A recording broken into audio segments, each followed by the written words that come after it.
चीनी की दरामद पर टैक्स छूट, IMF का इजहार तशवीश। IMF ने प्रोग्राम की खिलाफ वर्जी पर शदीद तहफ़्फ़ुज़ात जाहिर कर दिया। ऐसे इकदाम से $7 अरब कर्ज प्रोग्राम मुतासर होने का खदशा है। हुकूमत का चीनी दरामद पर दी गई टैक्स छूट वापस लेने पर गौर। चीनी दरामद का फैसला मुकम्मल तौर पर ख़त्म किए जाने का भी इम्कान।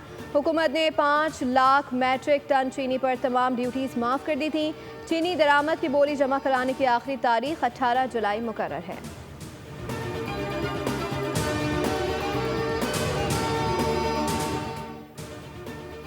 अमरीका से तरजीही टैरिफ रसाई से मुतालिक बातचीत में मुस्बत पेशरफ। वज़ीर ख़जाना मोहम्मद औरंगज़ेब ने कहा है कि हालिया बजट में मुहतात माली हिकमत अमली इख्तियार की गई। बरामदात पर मबनी तरक्की के लिए टैरिफ और तजारती इस्लाहात की गई हैं। वज़ीर ख़जाना की सरबराही में मुआशी टीम की मूडी से वर्चुअल मीटिंग में पाकिस्तान के मुआशी मंजरनामे, इस्लाहाती एजेंडे और मालियाती इस्तेहकाम पर तफसीली ब्रीफिंग दी गई। मोहम्मद औरंगज़ेब ने बताया, वज़ीर आज़म की बराह रास्त निगरानी में टैक्स इस्लाहात पर अमल दरामद किया जा रहा है। चंद साल में टैक्स टू GDP शरह 13 से 13.5% तक ले जाएगी।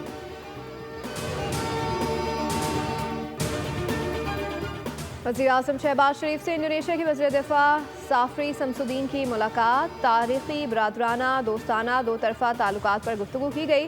वज़ीर आज़म का सदर इंडोनेशिया के साथ काहिरा में G8 सरबराह इजलास मुलाकात का तस्करा।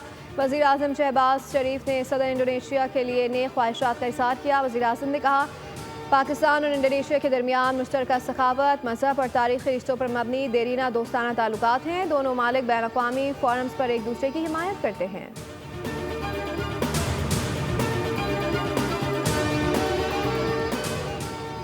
पाकिस्तान ने जंग के दौरान जिस तरह साथ दिया वो कभी नहीं भूल सकते। सिहोनी हुकूमत मुस्लिम मालिक पे तकसीम पैदा करने की कोशिश कर रही है। ईरानी सदर मसूद पेज़ेश्कियान की वफाकी वज़ीर दाखिला मोहसिन नकवी से मुलाकात में गुफ्तगू, बाहिमी दिलचस्पी के उमूर, पाक ईरान ताल्लुकात और दो तरफ़ा ताउन पर तबादला ख्याल भी हुआ। मोहसिन नकवी ने कहा कि ईरान के सुप्रीम लीडर समेत पूरी कौम ने जारियत के खिलाफ डट कर मुकाबला किया।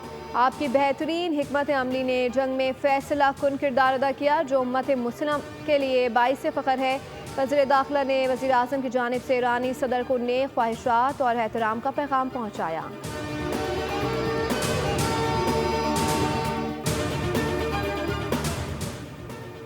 सुप्रीम कोर्ट ने FBR का मुनासिब मोहलत दिए बगैर रिकवरी नोटिस जारी करना गैर कानूनी करार दे दिया। कमिश्नर इनकम टैक्स का एक ही दिन में अपील, फैसला और रिकवरी नोटिस जारी करना इंसाफ के उसूलों के खिलाफ है। अदालत ने FBR की इंट्रा कोर्ट अपीलें खारिज कर दी।